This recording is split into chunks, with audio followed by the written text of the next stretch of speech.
Pregnancy के 9वें महीने में या फिर हम कह सकते हैं तीसरे तिमाही में अगर आपको ये बदलाव दिखते हैं और अगर आप ये सावधानियां रखते हैं तो आपकी डिलीवरी बहुत अच्छे से हो सकती है। और साथ ही में हम बात करेंगे कुछ सिम्टम्स की जिससे आप लड़का या लड़की पता कर सकते हैं। हेलो दोस्तों, welcome back to my channel जहां हम बात करते हैं मेकअप, ब्यूटी, ट्रेंडिंग, फैशन और मॉमी टॉक की। आज की वीडियो एक बार फिर से प्रेगनेंसी वीडियो है, लेकिन आज की वीडियो में हम बात करने वाले हैं कुछ खास जानकारियों की, कुछ खास सावधानियों की। स्पेशली हम बात करेंगे कि अगर प्रेगनेंसी में आपका दूसरा तिमाही या तीसरा तिमाही लग गया है, इवन मैं तो ये कहूँगी कि प्रेगनेंसी के शुरुआत से जैसे ही आपको कंफर्म होता है, आप अपने खान पान में आपने कुछ चीज़ों में कैसे बदलाव ला सकते हैं। साथ ही में हम प्रेगनेंसी में आने वाले ग्लो की बात करेंगे और भी कुछ ऐसे बदलाव की बात करेंगे जिससे आप काफ़ी हद तक अनुमान लगा पाएंगे कि घर में बच्चा कौन सा है, लड़का है या लड़की।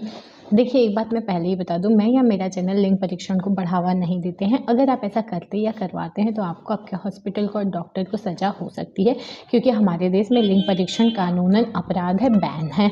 अब हम बात करते हैं कि जैसे ही कोई औरत प्रेग्नेंट होती है ना, तो उसके शरीर में कुछ ना कुछ बदलाव आता है, लेकिन साथ ही में कुछ खतरे की घंटी होती है, जैसे कि खून की कमी आ जाना या फिर जैसे डिलीवरी टाइम पे आपके बीपी में समस्या आना। इस टाइप की जो समस्याएं होती हैं ना, इसको हम लोग नज़रअंदाज कर देते हैं शुरुआती दौर में।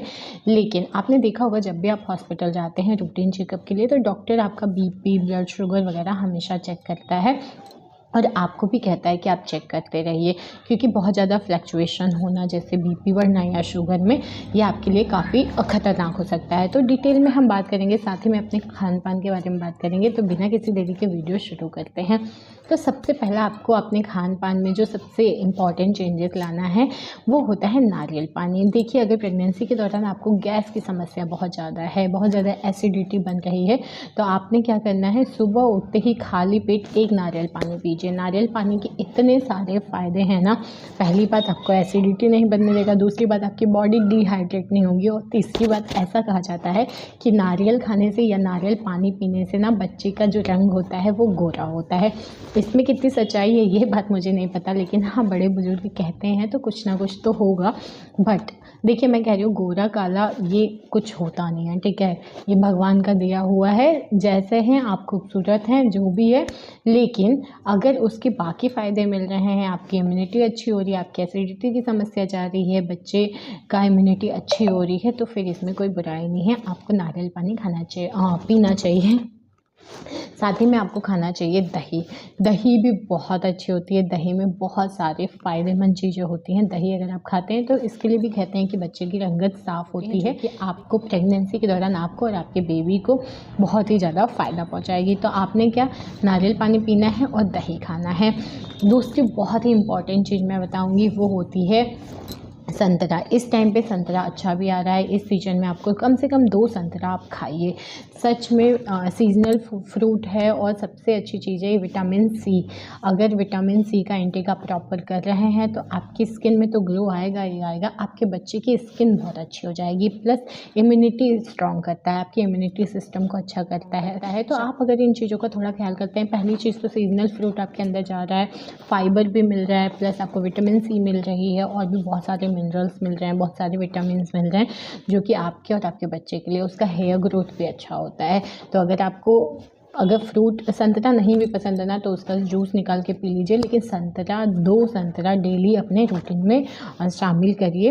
हो सके तो जैसे सुबह सुबह या शाम को नहीं, दोपहर में जब 11-12 बजता है तो उस टाइम पे आप संतरा खा सकते हैं। ये काफ़ी फ़ायदेमंद होगा आपकी प्रेगनेंसी के दौरान। नेक्स्ट चीज़ की अगर मैं बात करूँ, तो अगर आपको बीपी की समस्या है या फिर नहीं भी है ना, तो भी कोशिश करिए प्रेगनेंसी के दौरान कम से कम नमक खाइए।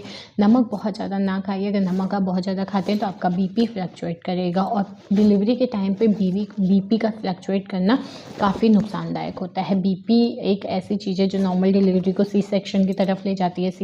क्योंकि मैं सी सेक्शन से आपको डरा नहीं हूँ, देखो, नॉर्मल डिलीवरी हो, सी सेक्शन हो, कोई प्रॉब्लम नहीं है।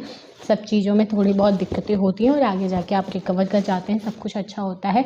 लेकिन अगर आप ये चाह रहे हैं कि बिल्कुल नॉर्मल डिलीवरी हो, तो आपको काफ़ी सारी चीज़ों का ख्याल रखना पड़ता है। आपका पानी का इंटेक अच्छा हो, सप्लीमेंट्स जो ले रहे हो अच्छा हो, हरी सब्जियां खाई हैं। इसी में होता है कि नमक को भी आपको कम खाना होता है, ताकि आपकी बीपी दिक्कत ना दे।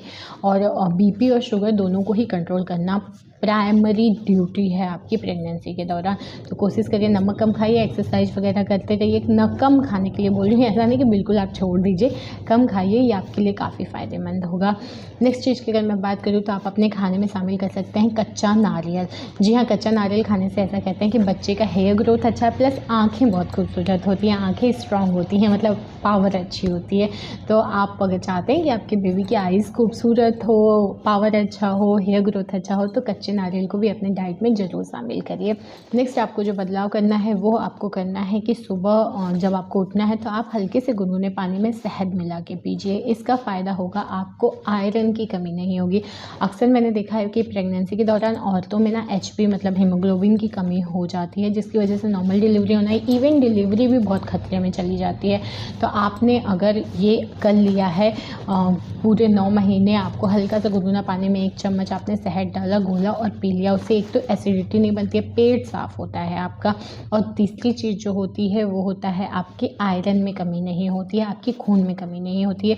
खून का आपका लेवल बना रहेगा, जो कि आपकी नॉर्मल डिलीवरी के लिए, डिलीवरी के लिए, सीधी बात डिलीवरी के लिए बहुत ज़रूरी है। खून की कमी हुई तो ये थोड़ा रिस्की हो जाता है, तो आपने ये सारी चीज़ें करनी ही करनी है।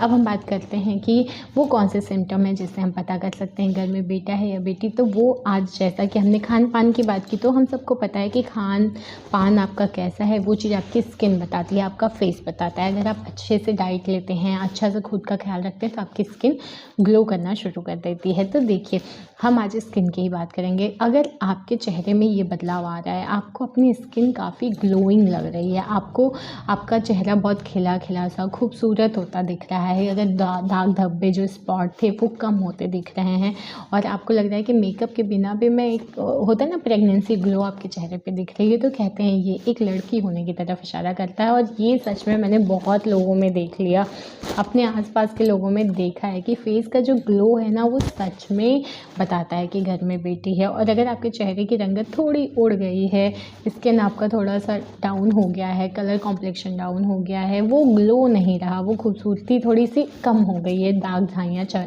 और पिंपल्स वगैरह हो गया है, तो कहते हैं ये एक लड़का होने की तरफ इशारा करता है। 100% सटीक तरीका नहीं होता है, लेकिन हाँ, मैंने अपनी लाइफ में बड़ा सारा एक्सपीरियंस कर लिया है, ये चीज़ें मैं बहुत लोगों में देखा है मैंने, तो काफ़ी हद तक सही है, मेरे साथ भी सही ही रहा है। आप मुझे कमेंट करके बताइए कि आपने भी क्या ये चेंज देखा है। तो ये था, इस तरीके से बिल्कुल आप पता कर सकते हैं कि घर में बेटा है या बेटी, फेस का ग्लो देख के, प्रेगनेंसी ग्लो देख के। तो ये था आज का वीडियो। उम्मीद करती हूँ वीडियो अच्छी लगी हो और इन्फॉर्मेटिव लगी हो। वीडियो अच्छी लगी हो तो लाइक शेयर कमेंट करिए, चैनल को प्लीज़ सब्सक्राइब कर लीजिए। मिलते हैं नेक्स्ट वीडियो में, तब तक के लिए बाय।